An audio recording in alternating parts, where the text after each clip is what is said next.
What if the most honest voice in American politics right now isn't a senator, isn't a pundit, and isn't a journalist? What if it's just a regular guy from Hawaii who picked up the phone, called C SPAN, and said what millions of people are quietly thinking but are too afraid to say out loud? He voted for Donald Trump not once, not twice, three times. And then on live television, he said, I regret it.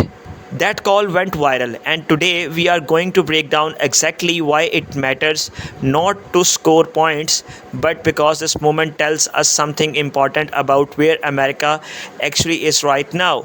Hi everyone, I am Frank John, and this is Joshu Reaction. So, here's what happened. A man named Thomas, calling in from Honolulu, Hawaii, dialed into C SPAN on the Republican line. That detail matters. He wasn't calling as a Democrat, he wasn't calling as a critic. He called as a Republican voter, and he told the host on live national television that he voted for Trump in 2016, in 2020, and again in 2024. Then he said this: I regret my support for him. He's making it plain as day. He's a con man, a liar, doesn't keep his promises. He's in office all for himself. His words, not mine, not a political ad, not an analyst on cable news, a three-time Trump voter on the Republican line, saying that out loud for the whole country to hear. That clip spread fast, and honestly, it should have, because Thomas said what a lot of people have been wrestling with quietly for months. Now, Thomas didn't stop there. He went further. He compared the psychological pull of the MAGA movement to how propaganda worked under historical detectives, including Adolf Hitler. That's a heavy comparison, and I want to be fair here. That kind of statement makes people uncomfortable, and it should. But think about what Thomas was actually describing. He wasn't calling Trump supporters stupid, he was saying, I was one of them. I got swept up in it. He was describing the experience of being inside a movement that felt like truth, felt like community, felt like patriotism, and then slowly realizing something wasn't adding up.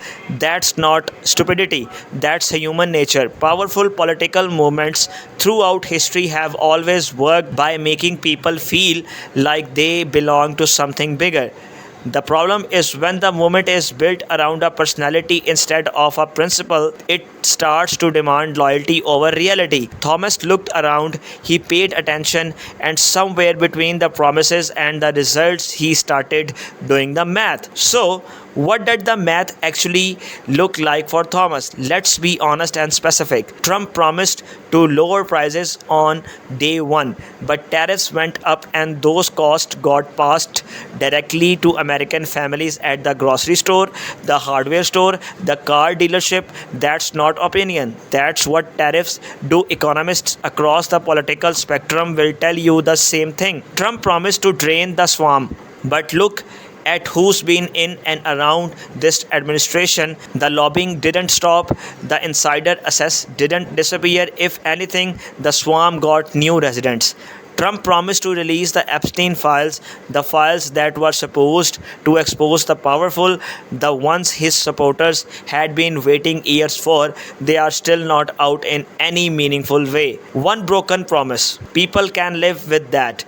Two, they give the benefit of the doubt. But you stack all of this together, the inflation, the corruption, the hidden files, and it becomes what I did call death by a thousand cuts. That's what Thomas felt. Not one big betrayal, a slow accumulation of moments where the story didn't match reality.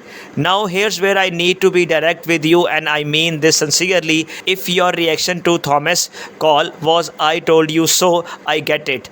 But that's the wrong move. Thomas is not the enemy, he's not a villain in this story. He's a regular American who believed in something, got burned, and had the courage to say it publicly. That's take guts. The people who are quietly starting to question things right now, they don't need to be laughed at. They don't need to be reminded for everything they got wrong. What they need is what I did call a permission structure. They need to see that it's okay to say I was wrong and I am willing to look at this differently without shame. shame, without humiliation. Because if we mock them, they don't come back to reality, they dig in deeper just to protect their pride. That helps nobody. Welcome them, treat them like Thomas, like a neighbor who's figuring something out. That's how you actually build a country back.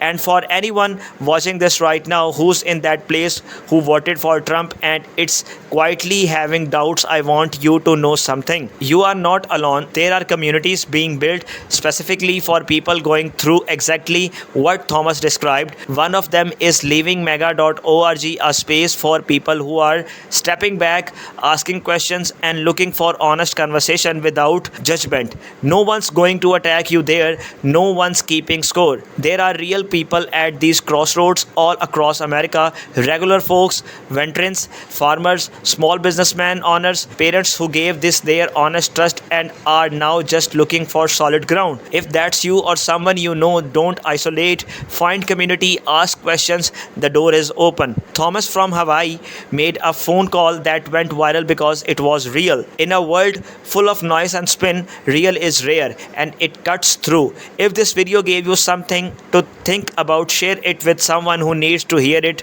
Drop your thoughts in the comments, I read them, and if you are new here, subscribe and stick around. We keep it honest on this channel always. I am Frank John, we are Christians. God bless America. Take care, talk soon. Bye bye.